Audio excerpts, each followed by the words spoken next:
Hi అండి. ఈరోజు మీకోసం ఒక కథ. మరి కథలోకి వెళ్తే, అవునే, నేను నాన్నకు పెళ్లి చేసుకుంటానని చెప్తాను. ఆయన్ని బాధ పెట్టను.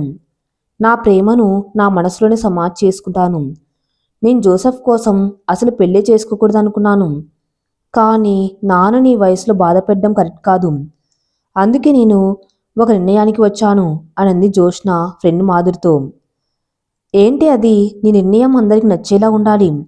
నువ్వు తీసుకున్న ఆ నిర్ణయం వల్ల ఎవరు బాధపడకూడదు. నా ఫ్రెండు ఏ నిర్ణయం తీసుకున్నా కరెక్ట్గానే ఉంటుందని నేను అనుకుంటాను అని అంది మాధురి. అలాగే అని వెళ్ళింది జ్యోత్స్న. ఏమ్మా, ఎందుకు దిగులు? టిఫిన్ చేయకుండా ఆలోచిస్తూ ఉన్నావు అని అడిగింది జ్యోత్స్నను వంట మనిషి మనమ్మ. మనమ్మ, నాన్న వస్తున్నాడు వారంలో. అవునా, చాలా సంతోషంగా ఉందమ్మా అని అంది మనమ్మ. ఈలోగా నేను పెళ్లి కొడుకుని చూసుకోవాలి అని అంది కళ్ళు మూసుకొని టిఫిన్ తినకుండా. అమ్మ, ఇక ఆ బాబు రానట్టేనా అని అంది మనమ్మ. అవును మనమ్మ, జోసఫ్ రాడు. వచ్చేవాడైతే ఈ పాటికి మా పెళ్ళి ఎప్పుడో అయిపోయేది. ఇంతకు ఆ బాబు ఎక్కడికి వెళ్ళినట్టమ్మా అని అడిగింది మనమ్మ. లేడు, చనిపోయాడు మనమ్మ అని అంది కన్నీళ్లు పెట్టుకుంటూ జోష్న. అమ్మా, నిజంగానా? అయ్యో, నాకెందుకు చెప్పలేదమ్మా? నీలో నువ్వే బాధపడుతూ ఇన్నాళ్ళు నవ్వుతూ ఉన్నావా అమ్మా? ఏది ఎలా జరగాలో అలాగే జరుగుతుంది. నువ్వు బాధపడకు. పెళ్లి చేసుకో మంచి అబ్బాయిని చూసి. అప్పుడు నువ్వు బాగుంటావు, నాన్నగారు బాగుంటారు. నీకు ఒక కుటుంబం ఉంటుందని నాన్నగారికి సంతోషంగా ఉంటుంది అని అంది మనమ్మ. అలాగే నువ్వు నాకు ఒక హెల్ప్ చేయగలవా మనమ్మ? చెప్పు తల్లి, నువ్వు నా కూతురు లాంటి దానివి. నేను మీ అమ్మగారు లేకపోయినా నా కన్న బిడ్డలు పెంచాను. నువ్వు ఏది దాచకుండా ఈ అమ్మకు చెప్పు అని అంది జోష్న చేతులు పట్టుకుని మనమ్మ. చెప్తానమ్మా అని అంది. జోష్న పెద్ద మనసుకు సంతోషించి జోష్న అస్సలు గర్వం లేని అమ్మాయి. చెప్పు, నీ నిర్ణయం ఏదైనా నేను సమర్థిస్తాను అని అంది మనమ్మ. జోష్న చెప్పింది విని షాక్ అయింది మనమ్మ. వద్దు తల్లి, నువ్వు అలాంటి నిర్ణయం తీసుకుంటే నేను చాలా బాధపడతాను. నా బాధను పక్కనుంచు. నువ్వు బాగుండాలి. నువ్వు పెళ్లి చేసుకుని పిల్ల పాపలతో సంతోషంగా ఉండాలని కోరుకునేది. నువ్వు ఇలా నిర్ణయం తీసుకుంటే ఎలా తల్లి అని కన్నీళ్లు పెట్టుకుంది మనమ్మ. దేవుడా, మా జోష్నమ్మ ఎలాంటి బాధలు పడకుండా సంతోషంగా ఉండేలా చూడు తండ్రి అని మనసులోనే దేవుణ్ణి వేడుకుంది మనమ్మ. అమ్మ, రేపే నాన్నగారు వస్తున్నారు.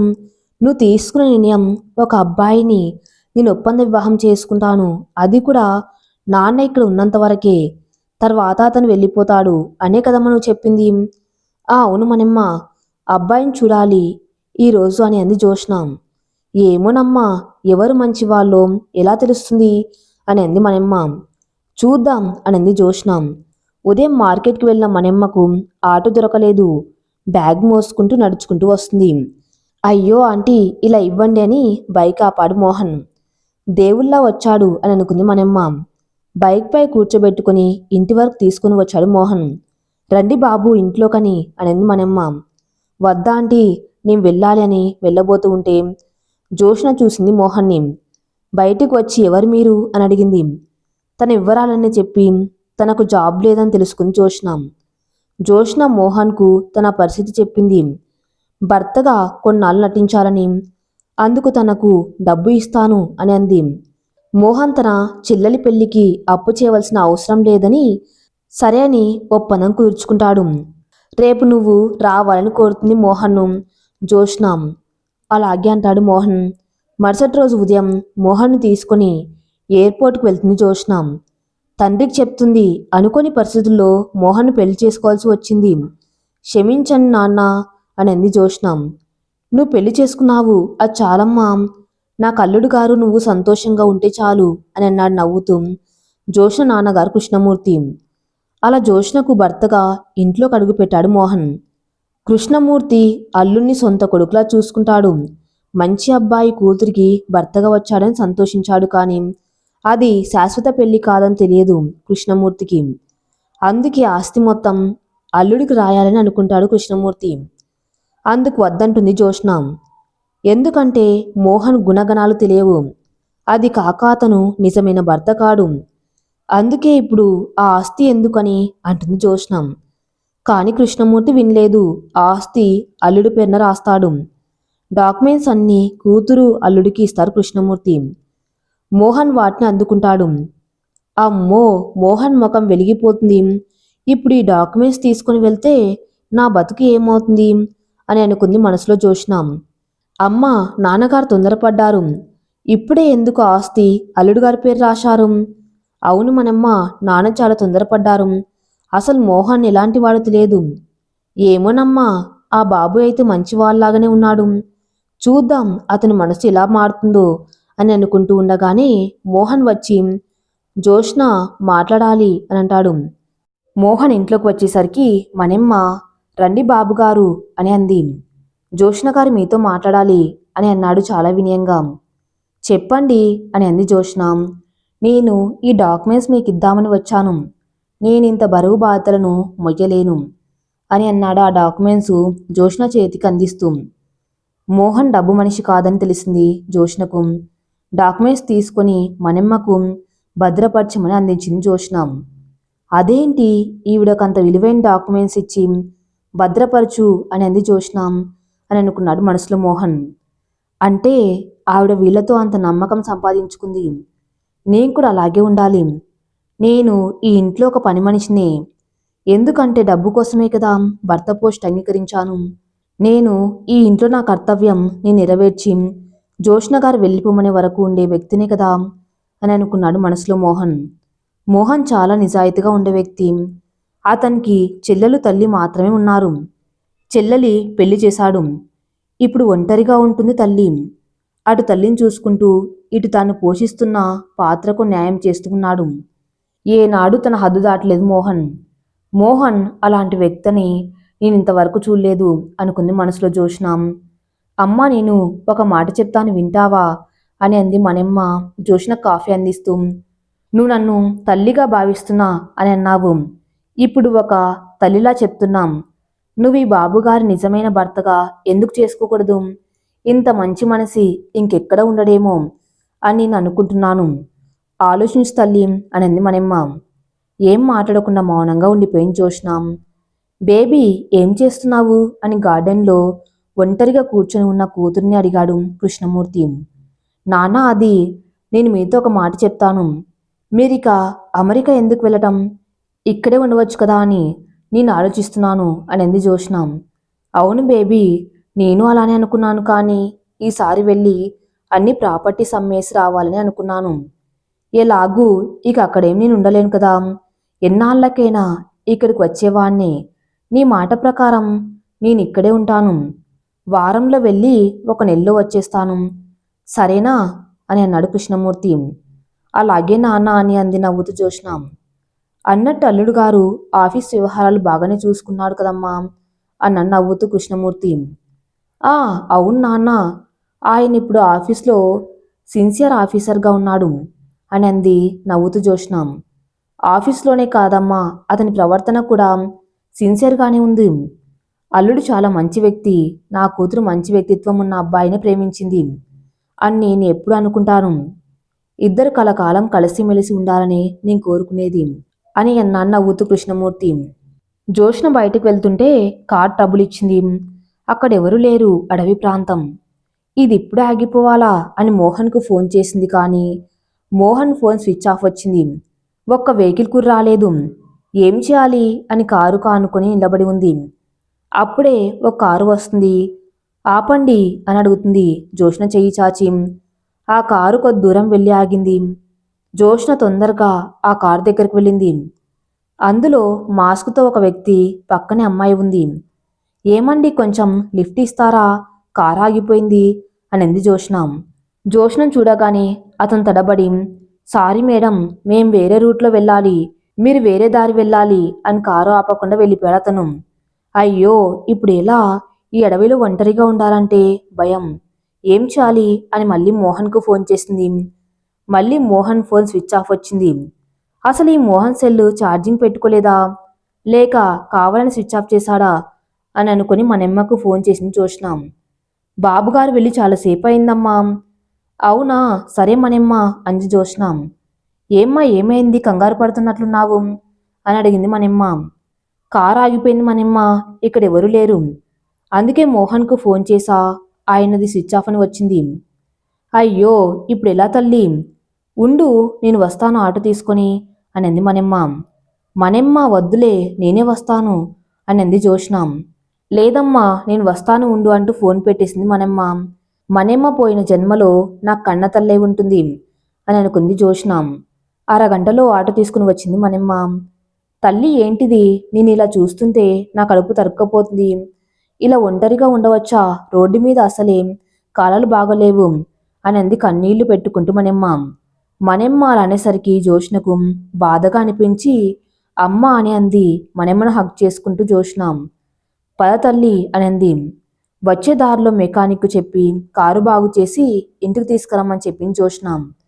ఇంటికి వచ్చిన జోష్నకు వాళ్ళ అడవిలో ఒంటరిగా ఉంటే ఎంత భయం వేస్తుందో తలుచుకుంటేనే కాళ్ళు చేతులు వణుకుతున్నాయి.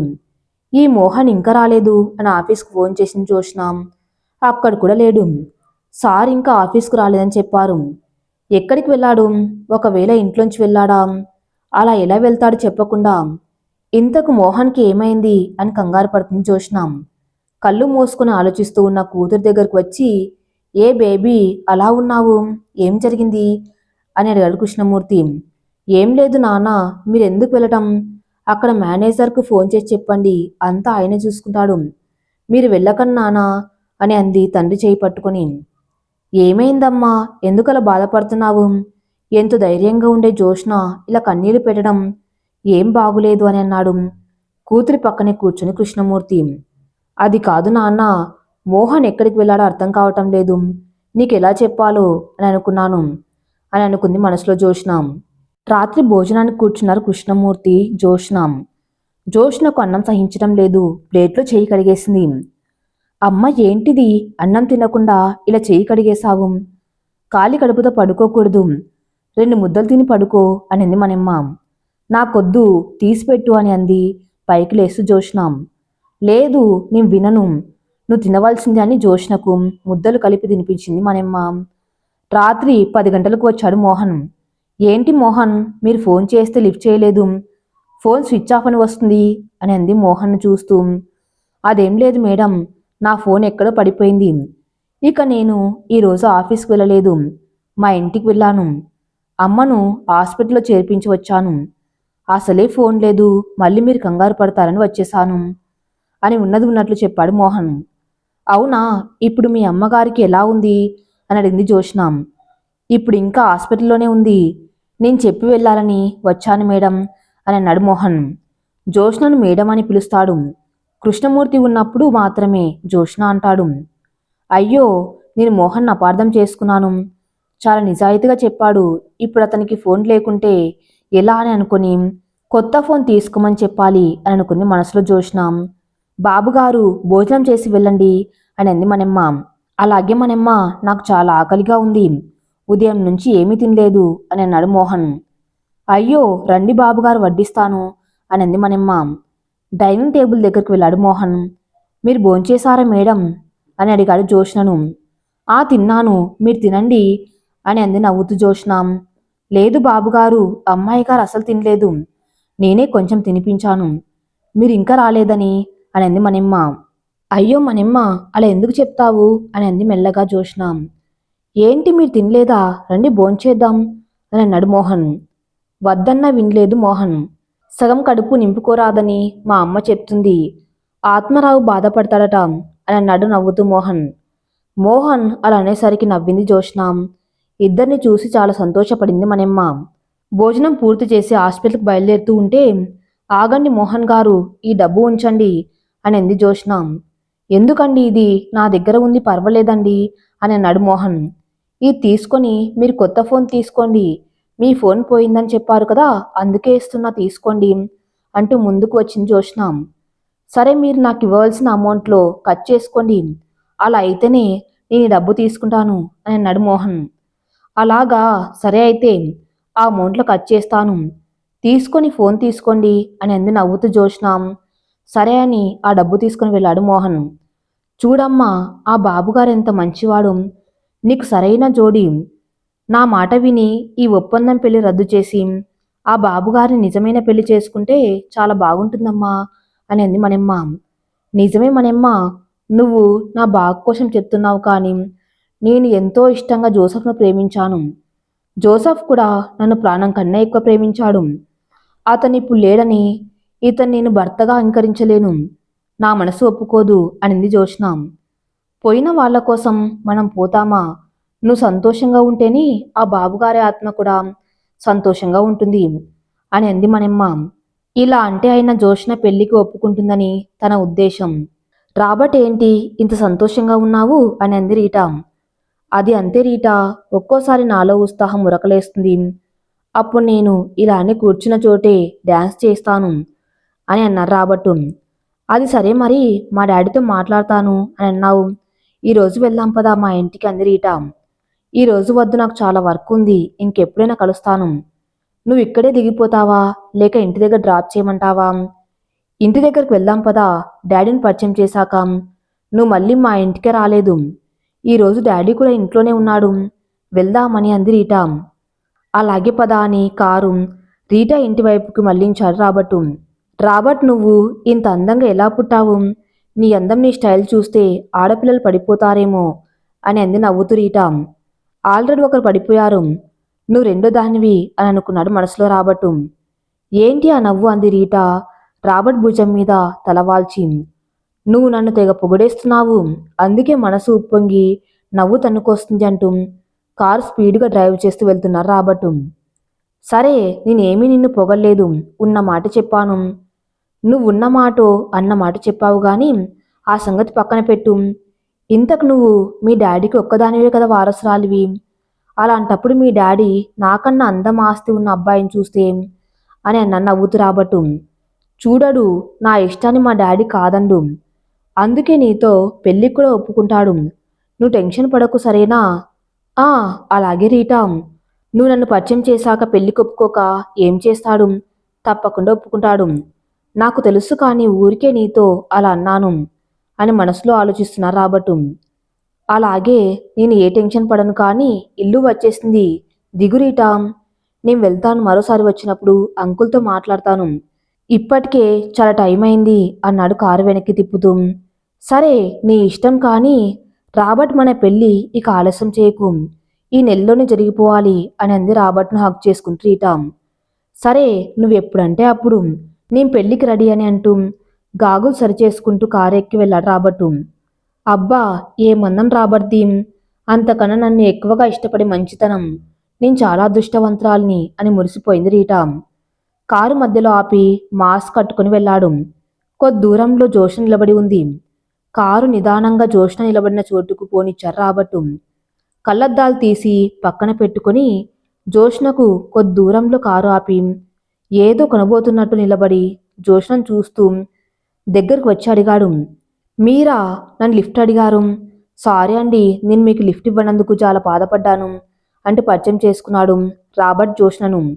పోనీలేండి, ఇప్పుడు కూడా నా కారు డబ్బులు ఇచ్చింది, మా డ్రైవర్ వస్తున్నాడు, మెకానిక్ను తీసుకుని నేను ఆటో కోసం నిలబడి ఉన్నాను అని అంది నవ్వుతూ జోష్న.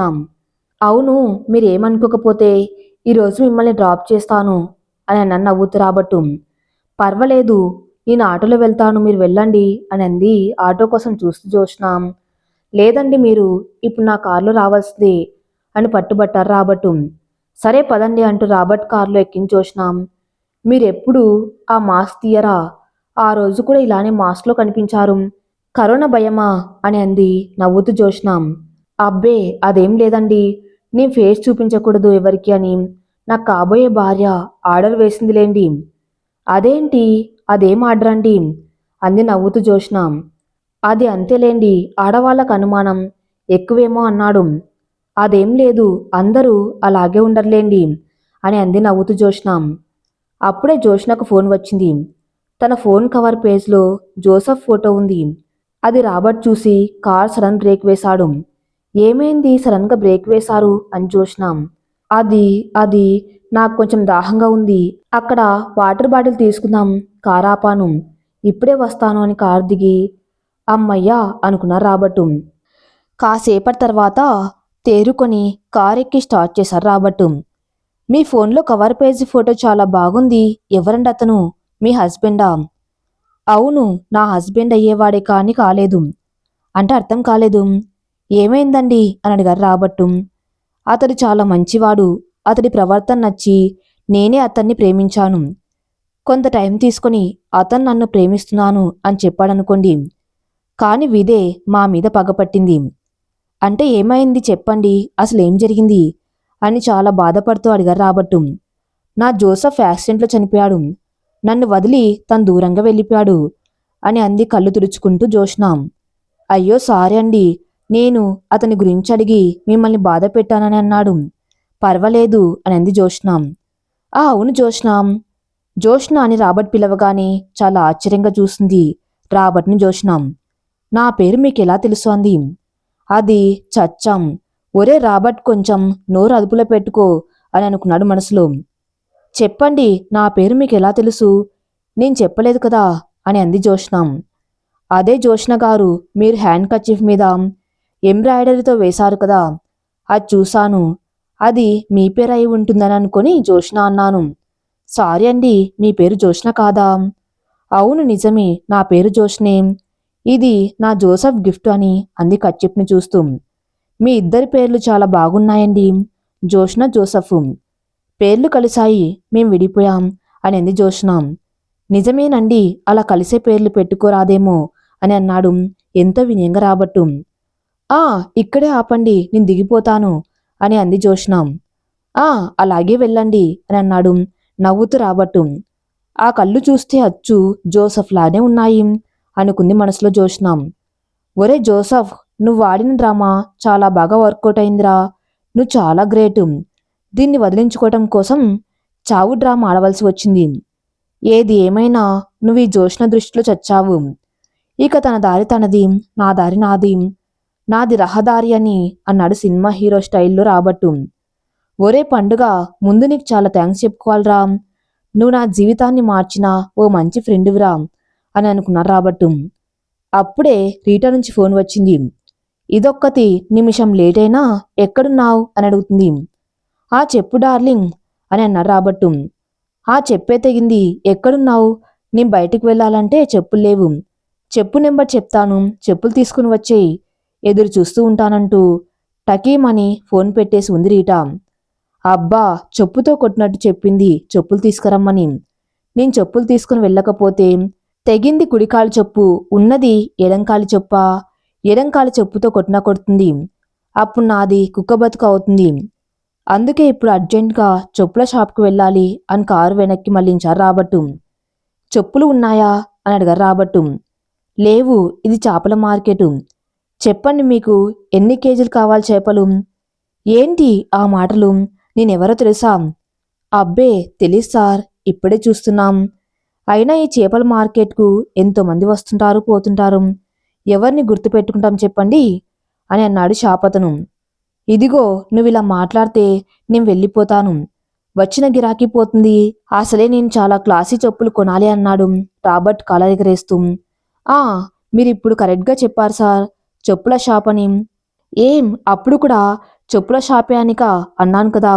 లేదు సార్, మీరు అలా అనలేదు. మీరు ఏమన్నారంటే చెప్పు ఉన్నాయా అని అన్నారు. మరి చెప్పుల షాప్లో చెప్పులే కదా ఉంటాయి అని మీతో ఇంకొంచెం జోక్ చేశాను, అంతే సార్ అని అన్నాడు షాపతను. ఎంతో గంభీరంగా ఉండే నేను ఈరోజు చెప్పులు కొనవలసి వచ్చింది. ఇదంతా చూస్తుంటే నాకు బ్యాడ్ టైం స్టార్ట్ అయిందనిపిస్తుంది. అసలే ఆ జోష్నతో కలిసి వచ్చాను. ఏం జరుగుతుందో ఎవరికి తెలుసు? ఒరే రాబట్టు, నువ్వు భయపడకు, నీ వెంట ఉన్నాను అని మనసు చెప్తుంది రాబర్ట్కు. రీటాకు చెప్పులు తీసుకొని మళ్ళీ కారులో బయలుదేరాడు. కారులో వెళ్తూ గతం గుర్తు చేసుకున్నారు రాబట్టు. ఒరే పండుగ, నా డ్రెస్ వేసుకుంటే నేను మరి ఉన్నది అదొక్కటే, అది కూడా నాకు జోష్న కొనిపెట్టింది నా బర్త్డే గిఫ్ట్గా. నువ్వు వేసుకొని పాడు చేస్తే వద్దు, నా డ్రెస్ నాకిచ్చేయి అని అన్నాడు జోసెఫ్. సర్లే, నీ జోష్న బాగా డబ్బున్న అమ్మాయి, ఇంకోటి కొనిపెడుతుందిలే, ఇది ఎలాగూ పాతగా అయ్యింది, నేను వేసుకుంటాను అని అన్నాడు పండు. సరే కాని చాలా భద్రంగా చూసుకో అని అన్నాడు బయటికి వెళ్తూ జోసెఫ్. సరే కాని ఇంతకు నువ్వెక్కడికి వెళ్తున్నావు? రీటా వచ్చిందట, వెళ్ళి కలుస్తాను అని అన్నాడు జోసెఫ్. ఒరే, నువ్వు చేస్తుంది చాలా తప్పు. నువ్విద్దరి జీవితాలతో ఆడుకున్నావు. మోసం ఎప్పటికైనా నాశనం చేస్తుంది నీ జీవితాన్ని. బంగారం లాంటి అమ్మాయి జోష్న, అటువంటి అమ్మాయి నీకు భార్యగా వస్తే నీ జీవితం ధన్యమే అవుతుంది. నా మాట విని జోష్నను పెళ్లి చేసుకో అని అన్నాడు పండు. అది కుదరని పని. నేను సాయంత్రం వస్తాను, ఇల్లు జాగ్రత్తగాని అంటూ బైక్ తీసుకుని వెళ్ళాడు జోసఫ్. నీకు ఇంకా నా గురించి పూర్తిగా తెలియదురా పండు. తెలిస్తే నా రూంలో ఒక క్షణం కూడా ఉండవు. అందుకే నీతో కొంచెం జాగ్రత్తగా ఉంటున్నా. నువ్వు వెళ్తే నాకు వంటకి ఇబ్బంది అవుతుంది. కమ్మగా వండి పెట్టే మనిషి వెళ్తే కడుపు కాల్చుకోవటమే అని నేను భరిస్తున్నా. లేకపోతే నువ్వు చెప్పే నీతి సూత్రాలు వింటూ నిన్నెందుకు ఇక్కడ ఉండనిస్తాను అని అనుకున్నాడు మనసులో జోసఫ్. ఎలాగైనా ఆ జోష్నను వదిలించుకోవాలి. అందుకు మంచి ఐడియా ఆలోచించాలి అని అనుకుని రీటా ఇంటికి వెళ్ళాడు జోసఫ్. రీటా ఎక్కడా అంటూ లోపలికి వెళ్ళాడు. వచ్చావా రాబర్ట్, నిన్ను చూడక చాలా రోజులైంది. ఎలా ఉన్నావు అంది చాలా కాస్ట్లీ కప్పులో కాఫీ తాగుతూ. బ్యూటిఫుల్ అని అన్నాడు నవ్వుతూ రీటాకు ఎదురుగా కూర్చుంటూ జోసఫ్. ఏంటి పొగుడుతున్నావు? నేను ఈ డ్రెస్లో బాగున్నానా? నేను అన్నది నిన్ను కాదు, నువ్వు తాగుతున్న టీ కప్పుని. చాలా బాగుందా కప్పు. అది ఎంత అదృష్టం చేసుకుందో నీ పెదాలు తాకుతున్నాయి దానికి అని అన్నాడు. ఓహో, నువ్వలా వచ్చావా? సర్లే కాని రేపు నేను వెళ్తున్నాను. మళ్ళీ తొందరగా వచ్చేస్తాను. వచ్చాక డాడీకి మన ప్రేమ విషయం చెప్తాను. సరేనా అంది రీటా. ఆ వెళ్ళు. మళ్ళీ నువ్వు వచ్చే వరకు ఇక్కడంతా సెటిల్ అవుతుంది. అప్పుడు ఏ గొడవ ఉండదు అని అనుకున్నాడు మనసులో జోసఫ్. రాబర్ట్, నీకు ఓ గిఫ్ట్ కొన్నాను ఇద్దామంటే మర్చిపోయాను అంటూ ఓ మంచి షర్ట్ ఇచ్చింది. అది చూసి చాలా బాగుంది. అది పాతది, ఇది కొత్తది అన్నాడు షర్ట్ను చూసి. ఏంటి పాతది కొత్తది అంటున్నావు? ఏం షర్ట్ బాగులేదా? అది రీటా, ఈ షర్ట్ చాలా బాగుంది. నేనంటున్నది ఇంకొకటి. అది షర్ట్ గురించి కాదులే. సరే, నువ్వు వెళ్ళి మళ్ళీ తొందరగా రావాలి. నేను రోజుకు 4 సార్లు ఫోన్లు చేస్తాను. నువ్వు బిజీ అంటూ ఫోన్ లిఫ్ట్ చేయకపోయావో ఏం చేస్తానో తెలియదు. అవునా, ఏం చేస్తావేంటి? చచ్చిపోతాం. రాబర్ట్, ఏంటా మాటలు, ఊరుకో. నేను కూడా నీతో మాట్లాడకుండా ఉండగలనా అంది రాబర్ట్ను హగ్ చేసుకుంటూ రీటా. ఈ మాత్రం ఉంటే నమ్ముతుంది ఇది. దాండ్లా కాదు, యమ ముదురు అనుకున్నాడు మనసులో రాబర్టు. నా పేరు ఇలా కలిసి వస్తుంది అని అనుకోలేదు. జోసఫ్ రాబర్టు, ఈ పేరు సగం అక్కడ సగం ఇక్కడ. భలే ఐడియా నీది జోసఫ్ రాబర్ట్ అని తనను తాను పొగుడుకున్నాడు. జోసఫ్ పూర్తి పేరు జోసఫ్ రాబర్టు. జోష్న దగ్గర జోసఫ్గా, రీటా దగ్గర రాబర్ట్గా. సరే రీటా, నేను వెళ్తాను. మళ్ళీ రేపు వీలైతే నేను నీతో పాటు వస్తాను. మరి నన్ను తీసుకువెళ్తావా అని నన్ను నవ్వుతూ రాబట్టు. చాలా సంతోషంగా ఉంది రాబట్టు. నువ్వు వస్తానంటే నేను వద్దంటానా? వచ్చే వెళ్దాం. నేనే అడగాలని అనుకున్నాను. అడిగితే ఇక్కడ చాలా పనులు ఉన్నాయంటావని అడగలేదు. సరే, లగేజ్ సర్దుకుని వచ్చేయి. ఉదయం ఎర్లీగా మన జర్నీ అంది రీటా. ఓకే అని వెళ్ళారు రాబట్టు. రోడ్డు మీద జనం గుమిగుడి ఉన్నారు. పాపం, యాక్సిడెంట్ అయ్యింది, చూద్దాం ఎవరు అంటూ కారు సైడ్కు ఆపింది జోష్నాం. రాబర్ట్ బైక్ పక్కకు ఆపి వెళ్లి చూస్తే ఇంకేం, పండుకి యాక్సిడెంట్ అయ్యింది. ఇక ఆలస్యం చేయకుండా ముందుకు వెళ్ళబోయాడు. ఇంతలో జోష్న వచ్చి జోసఫ్ అంటూ అరుస్తూ ఏడుస్తుంది. అది చూసి షాక్ అయ్యాడు జోసఫ్. ఇదేదో తనకు పనికి వచ్చేలా ఉంది అని తన ముఖం కనపడకుండా మాస్క్ పెట్టుకుని ఇంకా ఏం జరుగుతుందో, జోష్న ఏం చేస్తుందనని అక్కడే నిలబడి చూస్తున్నాడు. అంతలోనే పోలీసులు వచ్చి, ఇతను మీకేమవుతాడు? నాకు తెలిసిన వ్యక్తే, చాలా మంచివాడు అని అంది దుఃఖం నిన్న గొంతు జోష్న. జోష్న, నేను నిన్ను ఎలా వదిలించుకోవాలని ఆలోచిస్తే ఇప్పుడు మంచి ఐడియా తగిలింది. జోష్నని జోసఫిక ఈ లోకం విడిచి వెళ్ళిపోయాడు. ఒరే పండు, వద్దు అని అన్నాను నా డ్రెస్ వేసుకోకు అని. నువ్వు నాకు మేలు చేయటం కోసమే ఈ డ్రెస్ వేసుకున్నావేమో అని అనుకున్నాడు మనసులో జోసఫ్. ముఖం గుర్తుపట్టినంతగా అయింది ఈ యాక్సిడెంట్. ఏ వెహికల్ ఢీకుందో తెలియదు అని గుర్తెలేని వాహనం అని ఫైల్ చేశారు పోలీసులు. భారమైన హృదయంతో వెనక్కి తిరిగి వచ్చింది జోష్న. క్లోజ్ జోసఫ్ జీవితం అని అనుకున్నాడు మనసులో జోసఫ్. అలా తన స్నేహితుడి మరణాన్ని కూడా వదలకుండా ఆ చావుని తన అవకాశం చేసుకున్నాడు జోసఫ్. ఇక అప్పటి నుంచి జోసఫ్ జాడలేదు. రీటా వెంట అమెరికా వెళ్ళాడు. మళ్ళీ ఇప్పుడు ఇలా రాబర్ట్గా ప్రత్యక్షమయ్యాడు. ఇది సంగతి. నేను చచ్చాననుకొని జోష్న బాధపడుతుందన్నమాట అని అనుకుని నవ్వుకున్నాడు. ఇంకొంచెం జాగ్రత్తగా ఉండాలి. మళ్ళీ రీటాతో పెళ్లి జరిగి అమెరికా వెళ్లే వరకు అనుకున్నాడు జోసెఫ్. రీటా తండ్రి కూడా రాబర్ట్తో పెళ్లి చేయడానికి ఒప్పుకున్నాడు. వారంలో పెళ్లి. ఒకరోజు రీటా రాబర్ట్ షాపింగ్కి వెళ్లారు. అదే సమయంలో అక్కడికి జోష్న వచ్చింది. దూరం నుంచి రాబర్ట్ను చూసి జోసెఫ్ లానే ఉన్నాడు అని అనుకుని, జోసెఫ్ లాగే ఏంటి, జోసఫే అని పరుగున వెళ్ళి జోసెఫ్ అని అంది. ఎవరు అంటూ వెనక్కి తిరిగి చూశారు రాబర్టు. అయ్యో, వచ్చింది జోష్న. ఇప్పుడెలా, రీటా చూస్తే నా పరిస్థితి అని కంగారులో తనేం చేస్తున్నాడో తనకి తెలియకుండానే, నువ్వా, ఇక్కడికి ఎందుకు వచ్చావు అని అన్నాడు. తాను తప్పించుకునే మార్గం దొరక్క అలా అడిగాడు. అంటే నువ్వు చనిపోలేదా, బతికే ఉన్నావా? మరెందుకు నాకు తెలియకుండా చేశావు? నేను ఎంత బాధపడ్డానో తెలియదు. నీకు ఆ దేవుడి దయ వల్ల నువ్వు బతికే ఉన్నావు. పద జోసఫ్, ఇంటికి వెళ్ళి నాన్నకు చూపిస్తాను. జరిగిన విషయం అంతా చెప్తాను నాన్నకు అని అంది కళ్ళు తుడుచుకుంటూ జోష్న. వదులు, నేను ఇప్పుడు జోసఫ్ను కాను, నా పేరు రాబర్టు. అదిగో అక్కడున్న రీటాకు కాబోయే భర్తను అని అన్నాడు రీటాను జోష్నకు చూపిస్తూ. అంటే ఏంటి నీ ఉద్దేశం? నన్ను ప్రేమిస్తున్నదంతా నాటకమా? లేదు, నేను ప్రేమించింది నాటకం కాదు. ఈ రీటా పచ్చం నన్ను నీకు దూరం చేసింది. నీకన్నా రీటా చాలా ధనవంతురాలు, కోట్ల ఆస్తికి ఒక్కతే వారసురాలు. వారంలో నా పెళ్లి రీటాతో జరగబోతుంది. నువ్వు నాకు కనిపించకు ఎప్పుడు, అర్థమైందా అని అన్నారు రాబర్టు. ఇంతలో రాబర్ట్ దగ్గరకు వస్తున్న రీటాను చూసి, నువ్వు ఆ అమ్మాయిని పెళ్లి ఎలా చేసుకుంటావో నేను చూస్తాను. నువ్వు మోసగాడివి అని పక్క ప్రూఫ్తో వచ్చి పెళ్లి ఆపకపోతే నా పేరు జోష్నే కాదు, మై డియర్ అని వెళ్ళింది జోష్న. రాబర్టు, ఎవరావిడ నీకు వార్నింగ్ ఇస్తున్నట్లు మాట్లాడింది అని అడిగింది. ఏమో తెలియదు రీటా, ఏదో అడ్రస్ మర్చిపోయి నన్ను అడిగింది. నేను చెప్పాను. ఆవిడ అక్కడి నుంచి వచ్చిందట. ఎవరో తనని ఇబ్బంది పెడుతున్నారని కోప్పడుతూ వెళ్ళిందిలే. వెళ్దామా, అయిపోయిందా షాపింగ్? లేదు, ఇక్కడేం బాగోలేవు, వేరే షాప్కి వెళ్దాం పదా అంది రీటా. కారులో వెళ్తుంటే జోష్న అన్న మాటలు గుర్తుకొస్తున్నాయి రాబర్ట్కు. ఒరే జోసఫ్, నీ పుట్టు పూర్వతరాలు మొత్తం తెలుసుకుంటా, నీ అంతు చూస్తాను. అసలు నువ్వెంతమంది ఆడపిల్లలను మోసం చేశావు అన్ని విషయాలు తెలుసుకుంటా. నా వేట స్టార్ట్ అనుకుంది మనసులో జోష్న. ఏంటమ్మా అలా ఉన్నావు, ఏం జరిగింది అని అడిగాడు కృష్ణమూర్తి కూతుర్ని. ఏం లేదు నాన్న, నేను మీ సమక్షంలో మళ్ళీ పెళ్లి చేసుకోవాలని అనుకున్నాను. మీ ఆశీస్సులతో మళ్ళీ పెళ్లి చేసుకుందామని ఆయన అన్నారు అని అంది ఏం సంకోచం లేకుండా జోష్న.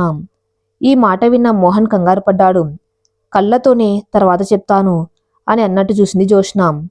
ఏం బాబు, ఏంటి నిర్ణయం, మళ్ళీ పెళ్లి చేసుకుంటారా అని మోహన్ అడిగాడు కృష్ణమూర్తి. ఏం చెప్పాలో అర్థం కావటం లేదు మోహన్కు. నాన్న, నాకు కూడా మోహన్లానే అనిపించింది, నీ ఆశీస్సులు కావాలని. ఏం మోహన్, మా నిర్ణయం కరెక్టే కదా అని అంది జోష్న. ఈ మాట విన్న మనెమ్మకు చెప్పరాని ఆనందం కలిగింది. అవునమ్మా, చాలా మంచి మాట. అయ్యగారి ఆశీస్సులతో మళ్ళీ పెళ్లి చేసుకుంటే చాలా బాగుంటుంది అని అంది నవ్వుతూ. సరే, మీ ఇష్టం, కానీ చాలా గ్రాండ్గా చేద్దాం అని అంటాడు కృష్ణమూర్తి. నాన్న వద్దు, గుళ్ళో చేసుకుంటాం. మోహన్కు నాకు అలాగే ఇష్టం అని అంది నవ్వుతూ జోష్న. అలాగే, మీ ఇష్టమే నా ఇష్టమని అన్నాడు నవ్వుతూ కృష్ణమూర్తి. మోహన్, మనం గుడికి వెళ్దామా అని అంది జోష్న. అలాగే జోష్న, ఇప్పుడేనా అని అన్నాడు మోహన్. అవును, రెడీ వస్తాను అని లోపలికి వెళ్ళింది జోష్న. మోహన్కి అంత అయోమయం అనిపించింది. మోహన్ కంగారు పడుతున్నాడని గమనించిన మనెమ్మ, బాబుగారు, మీరు ఇంకేం ఆలోచన పెట్టుకోకుండా ఈ పెళ్లికి ఒప్పుకోండి. అమ్మగారు చాలా మంచి మనిషి, నీకు తెలుసుక తన గురించి. కానీ నేను చాలా పేదవాణ్ణి. మేడం గారిని పెళ్లి చేసుకుంటే నలుగురు డబ్బు కోసం చేసుకున్నాడు అని అనుకుంటారు. నాకు ఆత్మాభిమానం చాలా ఎక్కువ. నన్ను చిన్నచూపు చూస్తే నేను భరించలేను మనెమ్మ అని అన్నాడు మోహన్. ఇప్పుడు మీరు జోష్నమ్మకు భర్తే అని తెలుసు చాలా మందికి. మీరు చెప్పకుండా ఎవరింట్లో ఏం జరుగుతుందో అని తెలుసుకునే వాళ్ళు ఎక్కువగా ఉంటారు. మీరు ఇప్పుడు నిజమైన భర్త అయితే జోష్నమ్మకు ధైర్యంగా ఉంటుంది అని నేను కూడా తనకు చెప్పాను. మీలాంటి మంచి మనిషి మా జోష్నమ్మకు సరిజోడి అవుతారు. ఇంకేం ఆలోచించకుండా సరే అని అనండి బాబుగారు అని ప్రాధేయపడింది మనెమ్మ. సరే అని అన్నాడు మనెమ్మతో. ఇద్దరు గుడికి వెళ్తుంటే కారు రోడ్డుకు ఎలా తగిలిందో కానీ చేతి వేలికి గాయమైంది జోష్నకు. వెంటనే మోహన్ జోష్న చెయ్యి అందుకుని ఆ గాయమైన వేలిని పట్టుకుని రక్తం కారకుండా మోకాల మీద కూర్చుని చుట్టూ చూస్తున్నాడు. ఏదైనా ఆకురసం పూస్తే గాయం తగ్గుతుందని పక్కనే అలం తీసుకుని ఆకురసం తీసి వేలికి పూశాడు. మోహన్ను చూసి, నువ్వు చాలా ధనవంతుడివి మోహన్, గుణంలో అందరికంటే ధనవంతుడివి అని అనుకుంది మనసులో జోష్న. మోహన్, నన్ను క్షమించు, నీతో మాట్లాడకుండా నిర్ణయం తీసుకోకుండా నేను నాన్నగారితో అలా మాట్లాడాను. చెప్పు మోహన్, నన్ను పెళ్లి చేసుకుంటావా అని అంది మోహన్ చేతులు పట్టుకుని. మేడం, వద్దు, నన్ను మేడం అని పిలవకు. జోష్న అను. చెప్పు మోహన్, పెళ్లి చేసుకుంటావా అని అంది. అలాగే జోష్న, చేసుకుంటాను అని అన్నాను నవ్వుతూ మోహన్. ఒరే జోసఫ్, వస్తున్నా, నీ అంతు చూస్తాను అని అందుకుంది మనసులో జోష్న. జోష్న జోసఫ్ను ప్రేమించిన విషయం మోహన్కు చెప్పలేదు. వాడి గురించి చెప్పవలసిన అవసరం లేదు అనుకుంది జోష్న. అక్కడ పెళ్లి పనులు చాలా ఘనంగా జరుగుతున్నాయి రీటా వాళ్ళింట్లో. గంటలో పెళ్లి, చాలా ఆనందంగా ఉన్నారు. చూసావా, నువ్వు నన్ను ఏం చేయలేవు జోష్న, నా పెళ్లి ఆపుతాను అని ఛాలెంజ్ చేసి వెళ్ళావు. అసలు నీ జాడే లేదు ఇంతవరకు అని అనుకుని నవ్వుకున్నారు రాబట్టు. పెళ్లి కూతురు ముస్తాబులో చాలా అందంగా ఉంది రీటా. అసలు రీటా మోడ్రన్ గర్ల్, అలాంటిది ఇప్పుడు చూస్తే మహాలక్ష్మిలా ఉంది. చేతిలో కొబ్బరి బోండం పట్టుకుని వస్తుంది రీటా. కన్నార్పకుండా రీటాను చూస్తున్నారు రాబట్టు. హిందూ సాంప్రదాయం పద్ధతిలోనే పెళ్లి చేసుకోవాలని రీటా అభిప్రాయం. అందుకే సరే అని అన్నారు రాబట్టు. రాబర్ట్ పక్కనే కూర్చుంది. పెళ్లి 10 నిమిషాల్లో, ఇక ఈ పెళ్లి ఆగదులే అని అనుకున్నారు రాబర్ట్కు. ఆపండి అని వినపడింది. తలెత్తి చూస్తే జోష్న, ఎదురుగా పోలీసులు. అందరూ షాకు, లేచి నిలబడి చూస్తున్నారు. ఎందుకు ఆపాలి, అసలు ఎవరు మీరు అని అడిగింది రీటా. ఇతను పచ్చి మోసగాడు, మిమ్మల్ని మోసం చేస్తున్నాడు. ఆల్రెడీ ఇతనికి పెళ్ళై ఓ కూతురు కూడా ఉంది అని చెప్పాడు ఎస్ఐ. అవునా, ఏంటిది రాబట్టు, వీళ్ళు చెప్పేది నిజమా? రీటా, అంతా అబద్ధం.